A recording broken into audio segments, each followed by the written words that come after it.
So there are 3 types of breast cancer, actually more than that we know about. I mean, there's ER-positive breast cancer, which is basically driven by estrogen and the estrogen receptor.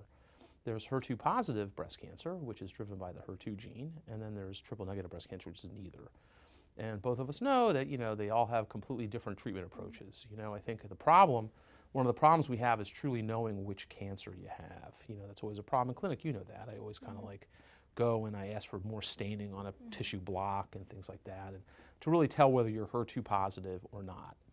And just to kind of talk about that and some of the subtleties of it, ER positivity, we consider that if someone has a tissue block that we send off that is greater than 1%, we consider that 1% staining, we consider it ER positive. And as you know, in our clinic, we don't do that. We consider 10%.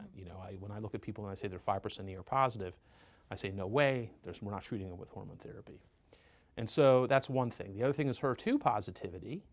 When we have people who come in with HER2 positive disease, how do you define it? In our clinic, what tends to happen is that people come in and, they have a HER2 staining. They either do immunohistochemistry, which is basically tissue staining of the block, and if it comes back, 3+, then we consider it positive. If it comes back 2+, it's equivocal. And that means that potentially they may not respond to Herceptin or drugs like it. And so the issue is that we always get into this quandary about what to do with the 2+ patients, right? They'll come in and they'll have a tissue block that maybe has a staining of 2+, and then we do what's called FISH, or fluorescence in type 2 hybridization on it. And what that does, it looks at copies of the HER2 gene. And oftentimes, we'll have people who come in with 4 copies, which is equivocal. Less than 4 copies is negative, 4 copies is equivocal, and then 6 copies is positive. And as you know, knowing me very well, I've taken a very skeptical view of other pathologists. And so what'll happen is that we will go to the patient and we'll say, listen, bring us the block, okay, and let's redo it for FISH in our institution. And if it comes back greater than 4, I'll generally treat you. Now, let me ask you a question, though, because this is really curious from my end. Do patients ever ask you about that? Do they ever say, why is Dr. Brufsky doing this? I thought I was HER2 negative. Why is he redoing the block? Do patients ever ask you that question?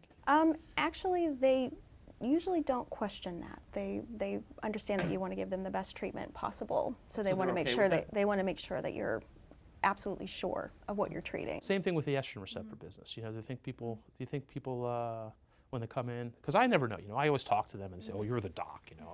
I'm not gonna question Dr. Brufsky, but I always know that they ask other questions. Do they ever ask questions about that? One thing that as the nurse, that I do discuss with them is that each breast cancer is different. The pathology is different, and that we determine how to treat them based on the characteristics of their breast cancer. So they may be in the treatment room, and the patient across from them has breast cancer and has a completely different regimen. Right. And it's because their cancer expresses different characteristics. Right, but they always go, well, my sister had X, my friend down the road had Y. Why am I getting Z? Many people consider breast cancer a blanket statement, and that it's all going to be treated the same. Right. Right. No, I agree. And the other thing I always run into is, people who come in and, for example, have metastatic disease, and they go, well, it's in my bone, but it's still breast cancer. Remember that one? You probably have had that conversation with people before, which say, oh my goodness, it's bone cancer or it's liver cancer. Correct. Uncle Fred had liver cancer and he died like in 2 months. I have liver cancer, and I think one of the big things that we've got to do all the time is explain to people that it's breast cancer that's spread to your liver. And in general, especially if it's ER positive or HER2 positive, it's something that you can live with for a long, long time.